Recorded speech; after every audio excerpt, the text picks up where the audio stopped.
We're back. Good morning, Nudelberg morning. Daily Huddle. Let's go. September 19th, Monday morning. Sir, you ready to kick some ass? Yeah, we got a full show. We got a full house. Look at your screen. Lots of people here this morning. This young lady's going to come and this battle-tested CEO is going to share. Look at me. Don't I look like I've been through the battle? So, Mark, I have a question for you before we get rolling. Does the town get and feel better when the football team wins? Yeah, just in general, I think people are happier when football is being played. Jake and I were talking about this morning. When football is being played and people are winning, things just tend to be in a better mood. Like I posted about Florida State on Saturday morning after their win Friday night, and it went bananas. It got like 400 likes, got like 40,000 views. Like people are fired up about there being football being played and teams being competitive, even the Jets. Speaking of competitive, Yeah, even the Jets. here's the thing. We do not get many. So when we do, we share it, we Celebrate it. embrace it.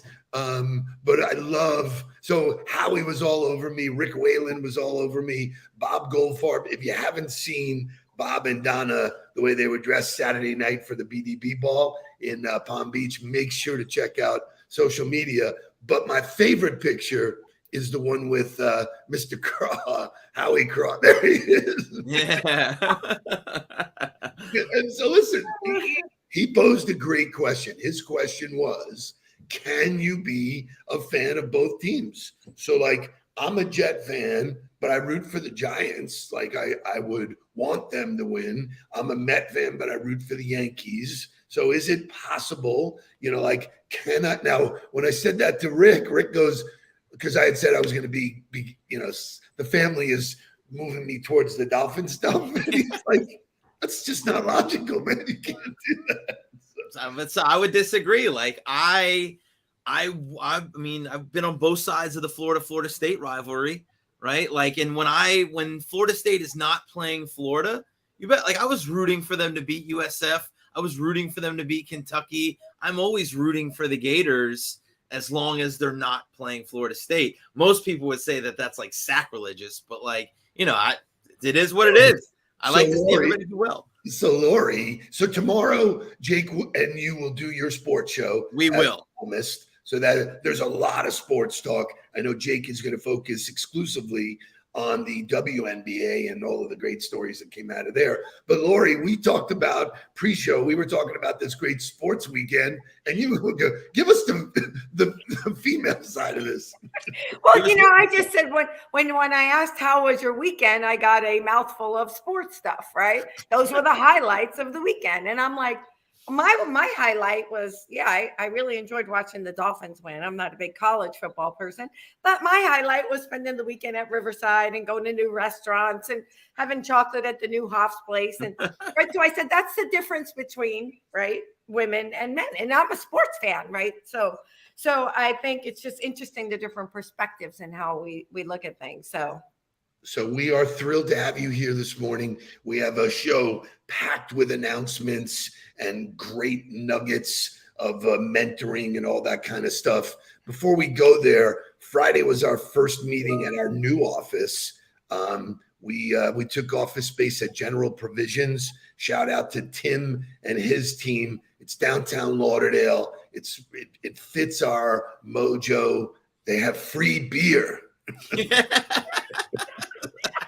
Priorities. That's the real reason. That's all they had to tell us was that there was free beer. And I was like, all right, we're there. Whatever that mattered, we're there. We don't have a desk, but we have free beer. We don't have any room for you, but we have free beer. That's fine. We'll hang out. We'll find a corner somewhere to work. Awesome stuff. So let's get right to Wake Up Music. We got, like I said, a packed show. I'm excited to have Lori here and give us that female perspective. Let's roll. Wake up. Wake up, everybody. Get up, get up, get up, get up. Wake up. Come on, come on. Wake up, everybody. Teach a new way. Maybe then they'll listen what you have to say. Wake up, everybody. No more sleeping in bed. No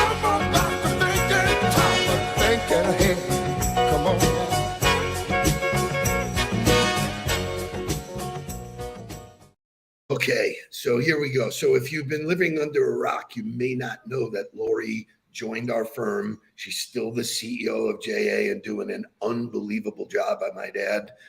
She is adding coaching, consulting, speaking to her repertoire. And we've had her on the show before. She's offered great insight. There's 2 opportunities that we'll share today for you to get involved with Lori, but she's so special that she gets her own walk-up music.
What's wrong with being confident? What's wrong with being confident? I love that song. Yeah. If you listen to the words and read the words are really spot on for where you are, what you've done in the market. I've been fortunate to be on the executive board and sort of watch you spread your wings and do what you do. So give us an update on everything, Lori, power of mentorship, things you're seeing in the marketplace. Get us up to date on why you want to, jump into this coaching space. And then I'll give people 2 opportunities to get involved. I think as I've come up the ranks, right, and now as a CEO for the 3rd time with 3 different companies, I think one of the things I have seen, it's been a trend all the way through, is I would say, I don't want to call them young leaders, emerging leaders, but managers, leaders that are out there in the field, right, wanting to continue to climb. And we throw them into positions, but we don't always prepare them to be leaders. They may be able to do the tasks on a job description, but there's a difference between doing a job and the tasks that are part of that job, and actually leading and inspiring and coaching and motivating people. And that's where I think sometimes that we miss the boat, right, as CEOs or as leaders, where we're not preparing them.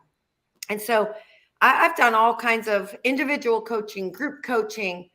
I have gained something from every single one of them and grown tremendously. And I think, that's really something for me that I continue to see, and I want to give back to those people. So that's really why I do this. I'll give you 2 stats that blew my mind. Globally, women hold just 24% of senior leadership positions. The U.S. lags behind the global average of 21% compared to China, where women hold 51% of senior leadership slots.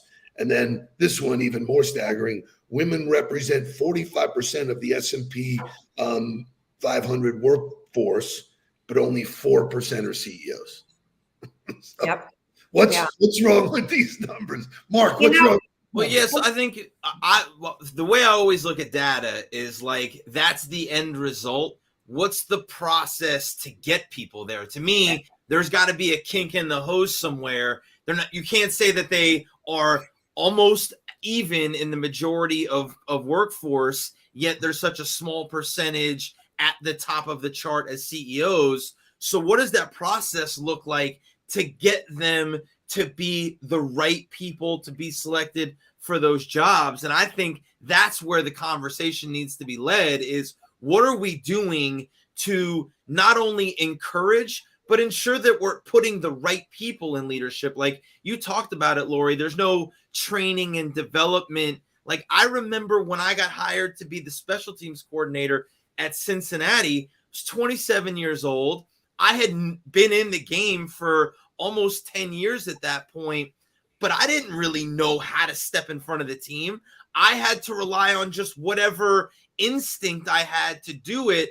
And oh, wow, did I have to put my foot in my mouth, and did I have to go through so many trials and tribulations of learning, because there was nobody there going, here's the concept, here's the philosophy, here's what you're trying to do, here's really what you need to do. And that, a lot of that is what I wrote about in my book, because nobody else gave me that. Right. And you know what? Wait. You wrote a book? Yeah. I had no idea. I can't wait for my book to come out, because damn, I'm like feeling the pressure here, but it's in the works. But that's part of, a lot of this is part of my book. Those C words, that song to me has such meaning, because one of the reasons is confidence. Right? It takes us so long to build up that confidence sometimes, right? And be willing to go for it, to get clear about what we want, right? To advocate for ourselves. Somebody said this in a post recently, and I have to tell you, it just struck a nerve. And she wrote, as a woman, I was always taught by my parents to be nice. So therefore, I'm not getting where I want to get. And I'm like, wait a minute.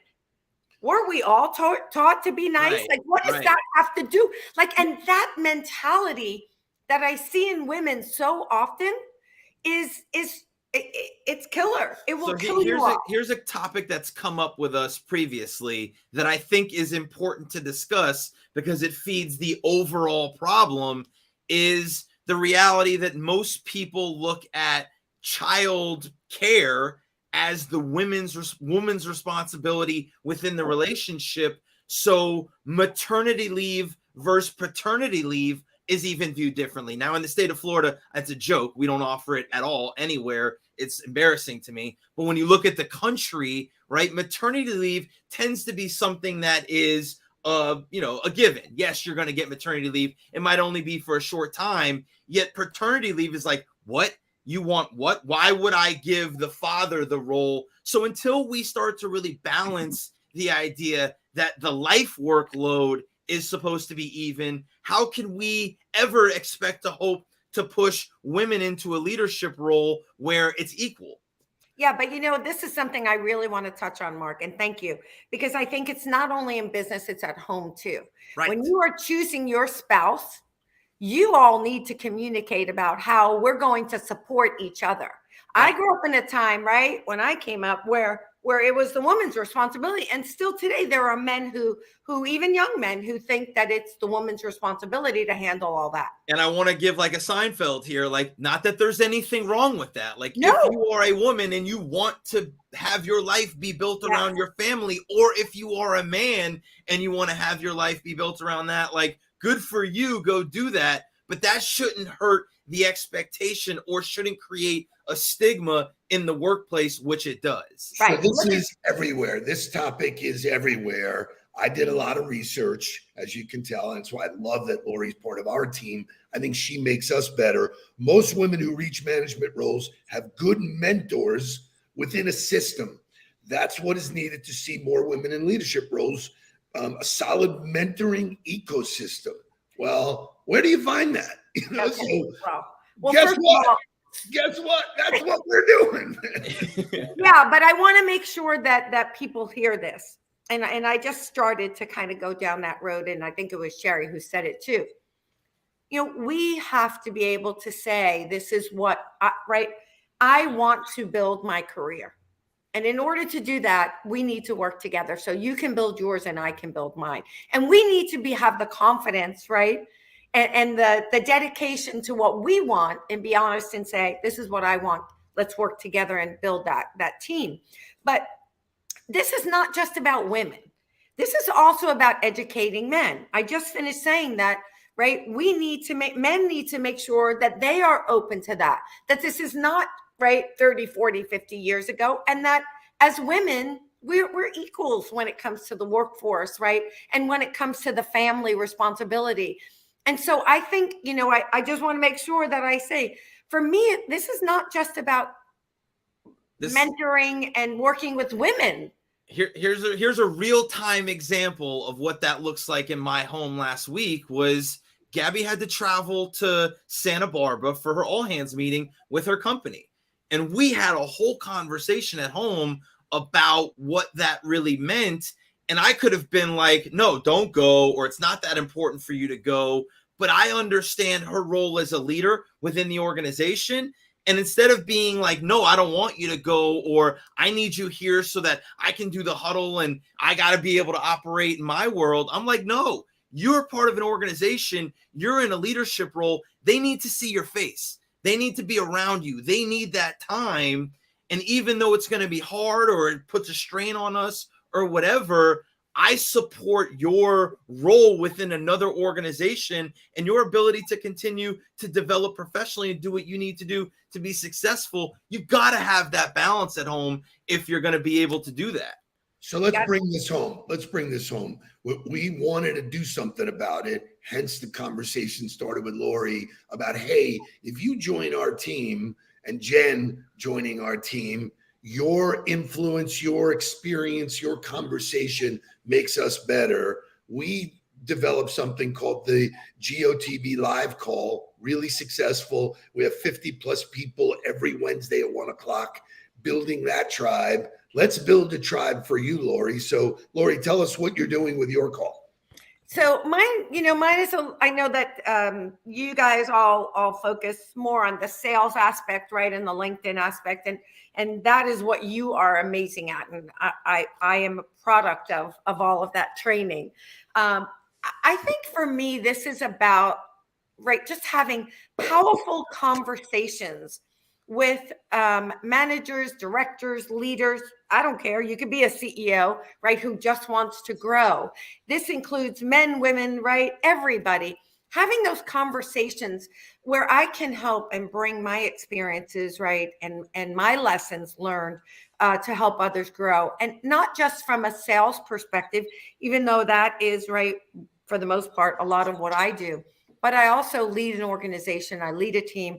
And so I think I bring a perspective, experiences, lessons learned, right? And I want to have really powerful conversations and help people grow. And I've done that with individual coaching, but also through peer mentoring, right? Groups like Get on the Ball Live. And so I wanted to bring that to anyone, right, who is focused on growing as a professional or personally, right? We talked about that married life, making sure you've got your crew. Because if you want to be successful in business and in life, right, we got to have that support system in place, right? And Mark, it's not always just me, you and Gabby, yeah, right? It's who else is in that system. So I think that's where I wanted to go with this. And so I'm really hoping that people will want to join. So here's what we'll do. Every other Tuesday, starting October 3rd, there'll be a 45-minute call with Lori. The first one, right? We've decided it's a gift on us. Join us. October 4th. Sorry. The month of October is a blur for us already. We put it on the calendar. It's October 4th. October 4th. If you scan the code, you will get in for the first call is on us. The fee will be similar to our fee. It's $500 for the year to spend, basically twice a month, 45 minutes with Lori. I think it's pretty amazing. I'm going to join that call because I want to learn from her. I think there'll be lots of men. I think there'll be lots of other CEOs. We think it's going to be a really cool community. And to Lori's point, very different than our call. Our call, while it has its merits, you can stack these calls and really build yourself a nice curriculum. Mark, your thoughts? Yeah, I think it's all about getting different perspectives. And so if you're going to live the 1% better mentality, you have to constantly be looking for ways to challenge what you know and to learn something new. And so I think it's a great opportunity for people to be around a veteran leader who has unbelievable perspective and empathy and tools to communicate. And I'm super excited to be in the call. I'm super excited to help push people to that call and to watch you grow as a coach and leader underneath the GOTB brand.